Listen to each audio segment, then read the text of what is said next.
Hello আমার sweet cute বন্ধুরা, কেমন আছো তোমরা? নিশ্চয় আমার গল্প শুনে শুনে খুব সুখ নিচ্ছ আর আনন্দে আছো, তাই না? তোমাদের আনন্দ দিতেই তো আমি নিয়মিত তোমাদের জন্য নতুন নতুন গল্প নিয়ে হাজির হয়ে যাই। তো চলো, তোমরা যারা এখনও আমার চ্যানেলটি সাবস্ক্রাইব করনি তারা প্লিজ প্লিজ প্লিজ আমার চ্যানেলটি সাবস্ক্রাইব করে দাও।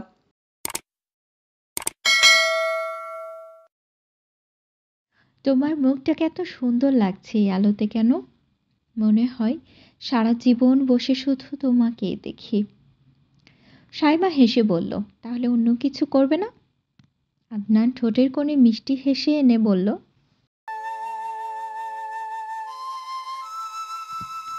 শীতের বিকেল, আকাশের সূর্যটাও ঢলে পড়েছে আর চারপাশে একটা কমলা আভাও ছড়িয়ে পড়েছে।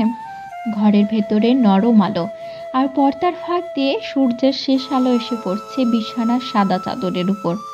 সাইমা জানালার ধারে দাঁড়িয়ে বাইরে তাকিয়ে আছে। কুয়াশার আভাস লাগছে বাতাসে, আর তার ভাবনাগুলোও যেন কোথাও হারিয়ে যাচ্ছে। হাতে ধরা বইয়ের পাতাগুলো পড়া হলেও কিছুই যেন তার মনে থাকছে না, কারণ তার মন পড়ে আছে অন্য কোথাও, আদনানের কাছে। সাইমা দীর্ঘশ্বাস ফেলে বইটা বন্ধ করলো। আজ দিনভর নানা কাজের মধ্য থেকেও কোথাও যেন একটা শূন্যতা অনুভব করছিল। আদনান সকালে বেরিয়ে গেছে, বলছিল রাতে দেরি হবে, তবুও মন চাইছিল সে একটু তাড়াতাড়ি ফিরে আসুক, কারণ তার স্পর্শ আর তার উপস্থিতি যেন একটা স্বস্তি বাতাস বইয়ে দেয়। বিকেলটা গড়িয়ে সন্ধ্যা নেমে এলো। সাইমা খালি ঘরে একা বসে আছে। ডাইনিং টেবিলে সাজানো দুইজনের রাতের খাবার, কিন্তু আদনানের কোনো খবরই নেই। ফোনটা হাতে নিয়ে বারবার দেখছে সাইমা, কিন্তু তার কোনো মেসেজ বা কল নেই। ঠিক তখনই দরজার হ্যান্ডেল ঘুরতে শুরু করলো। সাইমা দ্রুত উঠে দাঁড়ালো। মনে হলো যেন বুকের ভেতর একটা তীব্র আবেগ ছুটে চলেছে। দরজাটা খুলে গেল আর বাইরে দাঁড়িয়ে আছে আদনান। শীতের আবহাওয়া তার চুলে ঠান্ডা হিমেল ছোঁয়া দিয়ে গেছে, আর তার চোখে সেই চিরচেনা মায়া ভরা হাসি। সাইমা ঠোঁট ফুলিয়ে বলল, অনেক দেরি হলো যে? আদনান মৃদু হাসল। ব্যাগটা রেখে ধীর পায়ে এগিয়ে এলো তার দিকে। সে সাইমার কোমরে হাত রেখে বলল, হ্যাঁ জান, একটু কাজ ছিল। সাইমা অভিমানী কণ্ঠে বলল, তুমি জানো না আমি কতক্ষণ ধরে অপেক্ষা করছি? আদনান হেসে বলল, তুমি অপেক্ষা করছিলে নাকি আমার জন্য একটু রাগ হচ্ছিল? সাইমা একটু লজ্জা পেল, কিন্তু মুখে কিছুই বলল না। আদনান তার চুলে হাত বুলিয়ে দিল, তারপর আলতো করে গালে ছোঁয়া দিল। সাইমা চোখ বন্ধ করে গেল। আদনানের আঙ্গুলের উষ্ণতা তার শরীরে শিহরণ বইয়ে দিল। সাইমা ফিসফিস করে তার কানে বলল, তোমার স্পর্শটা এত সুন্দর। আদনান তার কানের কাছে এসে বলল, আমি চাই তুমি আমাকে ঠিক এভাবেই অনুভব করো সব সময়। সাইমা ধীরে ধীরে আদনানের বুকে মাথা রাখল। এক গভীর প্রশান্তি তার ভেতরে ছড়িয়ে পড়ল। বলল, এসো, আজকের রাতটা শুধু আমাদের জন্য রাখি। সাইমা মাথা নেড়ে বলল, হ্যাঁ, আর কোনো কাজ নয়, শুধু তোমারই। হ্যাঁ। আদনান তার ঠোঁটে আলতো ছোঁয়া দিয়ে বলল, তোমার এই চোখ আর তোমার এই হাসি, আমি সব ভুলে যেতে পারি তোমার মাঝে হারিয়ে যেতে। সাইমা লজ্জায় চোখ নামিয়ে নিল, তারপর বলল, তুমি জানো, তোমার পাশে থাকলেই মনে হয় সব কিছু ঠিক হয়ে যাবে। আদনান ধীরে ধীরে সাইমার হাত ধরে বিছানার দিকে এগিয়ে গেল। চারপাশে আবছা আলো আর জানালা দিয়ে আসা ঠান্ডা হাওয়া, আর তাদের ভেতরে জমে থাকা গভীর ভালোবাসা, সবকিছু এক হয়ে গেল, যেন এক নতুন রাত্রের গল্প লিখছিল। সাইমা ধীরে ধীরে আদনানের কাঁধে মাথা রাখল, তার চোখ মুখে প্রশান্তির ছায়া। আদনান সযত্নে তাকে আঁকড়ে ধরল, যেন এই মুহূর্তটা কখনো ফুরাবে না। রাত গভীর হতে থাকল, ভালোবাসার উষ্ণতা চারপাশে ছড়িয়ে পড়ল। দুজন একে অপরের মাঝে এক নতুন অনুভূতি খুঁজে পেল। কথা না বলেও তারা যেন সব অনুভূতি ভাগাভাগি করে নিচ্ছিল। সাইমা ফিসফিস করে বলল, তুমি আমার জীবনের সবচেয়ে সুন্দর উপহার। আদনান তার কপালে আলতো চুমু দিয়ে বলল, আর তুমি আমার। সেই রাতে তারা দুইজনেই ভালোবাসার গহীনে হারিয়ে গেল। বাইরে শীতের কুয়াশা আর ঘনীভূত হচ্ছিল, আর ঘরের ভেতরে ভালোবাসা এক উষ্ণ বাতাস বয়ে চলছিল। রাত গভীর হয়ে গেছে। ঘরের ভেতরে নরম আলো ছড়িয়ে পড়েছে।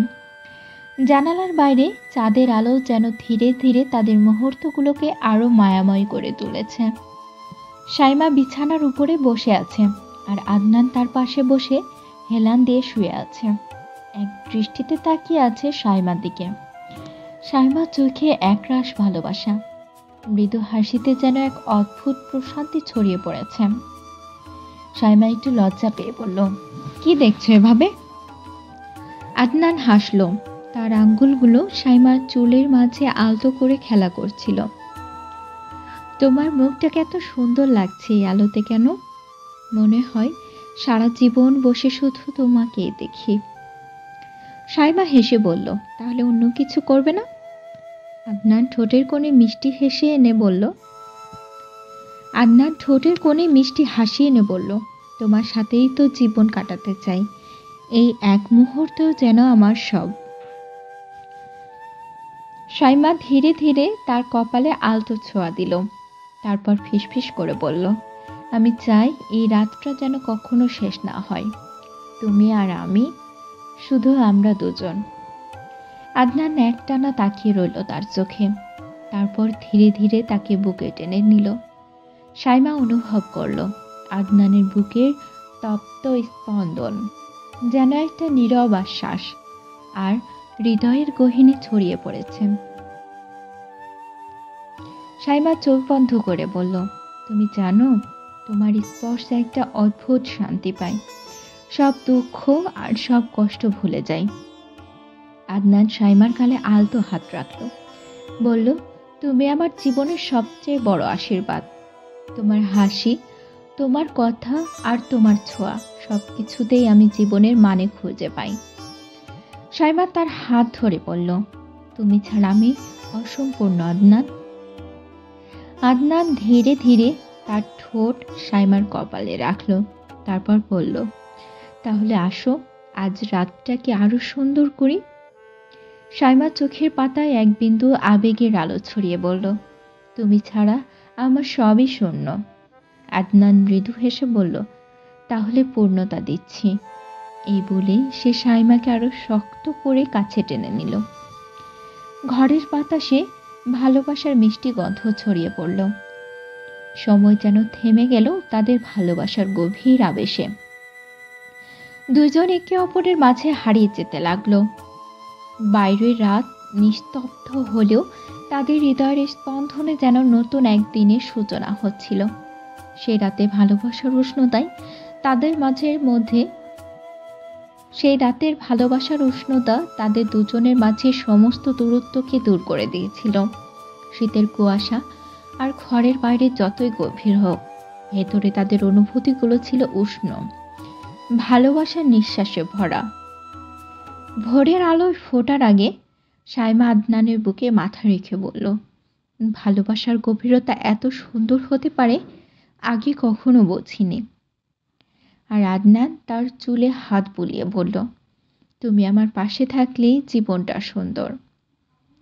সাইমা হাসল, তারপর ধীরে ধীরে বলল, চলো আরেকটা নতুন দিন শুরু করি একসাথে।